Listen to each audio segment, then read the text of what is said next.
ఇక ఈరోజు నాగర్ కర్నూలు జిల్లా ప్రధాన వార్తలు చూసినట్టయితే యూరియా తిప్పలైతే రైతులకు తప్పడం లేదని చెప్పవచ్చు. నాగర్ కర్నూలు జిల్లా వ్యాప్తంగా కూడా అన్ని ప్రాథమిక సహకార కేంద్రాలతో పాటు ఆగ్రో కేంద్రాల వద్ద రైతులు బారులు తీరి యూరియా కోసం పడిగాపులు కాసినటువంటి పరిస్థితి ఈరోజు మొత్తం కూడా కనిపించింది.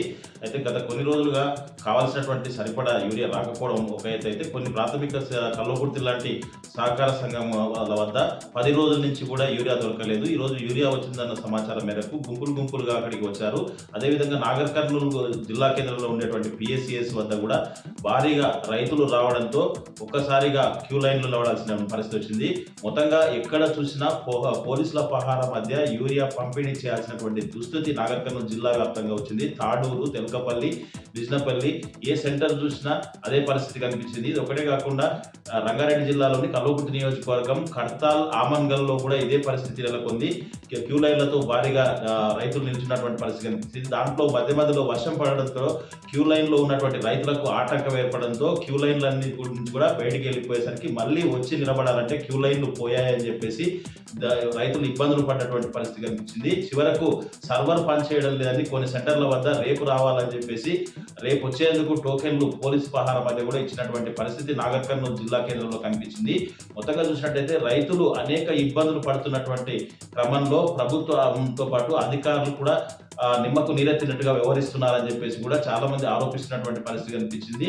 అయితే ఒకవైపు సందట్లో సడేమియాలాగా ఇప్పటికే యూరియా కొరత ఉండడంతో కొంతమంది ఏదైతే ప్రైవేట్ ఫర్టిలైజర్ షాప్ల వాళ్ళు ఉన్నారో వాళ్ళు కూడా రైతులను మోసం చేసి అధిక ధరలకు విక్రయిస్తున్నారని చెప్పేసి కూడా రైతులు ఆరోపిస్తున్నటువంటి పరిస్థితి కనిపించింది. రైతులకు మాకు కావాల్సినటువంటి సమృద్ధిగా యూరియా ఇవన్నీ కూడా పంపిణీ చేస్తే మేము ప్రైవేట్ షాపులకు ఎందుకు వెళ్తామని చెప్పేసి కూడా కావాలని ఉద్దేశపూర్వకంగానే కొంతమంది అధికారులు ఫర్టిలైజర్ షాపుల యజమానులతో కుమ్మక్కై అక్కడ స్టాక్ ఉంటుంది, ఇక్కడ పిఎస్సిఎస్ల వద్ద నో స్టాక్ బోర్డులు కనిపిస్తాయి, దీనిపైన కఠిన చర్యలు తీసుకొని రైతులకు న్యాయం చేయాలని చెప్పేసి కూడా పలువురు రైతులు డిమాండ్ చేస్తున్నటువంటి పరిస్థితి కనిపించింది. మొత్తంగా రేపటి నుంచి అయినా యూరియా కొరత లేకుండా చూడాలని చెప్పేసి మేము కావాల్సిన దానికంటే ఎక్కువ తీసుకుపోతున్నారని చెప్పేసి రైతుల మీద లేనిపోని అబండాలు వేస్తున్నారని చెప్పేసి ఎక్కువ మాకు ఏం అవసరం ఉంటుందని చెప్పేసి ఈ కొద్ది సమయంలో మాత్రం ఖచ్చితంగా యూరియా కావాల్సినంత ఇవ్వాలని చెప్పేసి కూడా రైతులు పెద్ద ఎత్తున నాగర్ కర్నూలు జిల్లా వ్యాప్తంగా కూడా డిమాండ్ చేసినటువంటి పరిస్థితి కనిపిస్తుంది.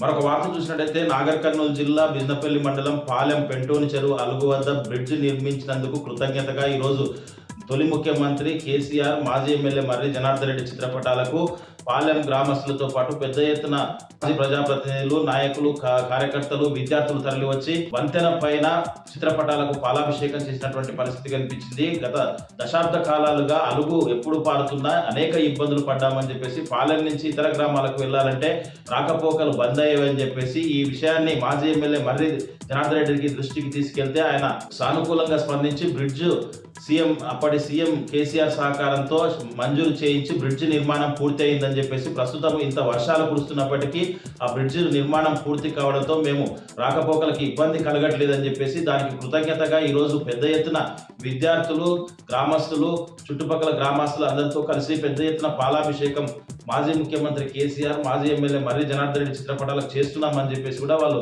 తెలిపినటువంటి పరిస్థితి కనిపించింది. ఈ కార్యక్రమంలో మాజీ MPP Srinivas Goud, BRS party Bijinapally అధ్యక్షుడు పులేందర్ రెడ్డితో పాటు పలువురు నాయకులు, కార్యకర్తలు, విద్యార్థులు పాల్గొన్నటువంటి పరిస్థితి కనిపించింది.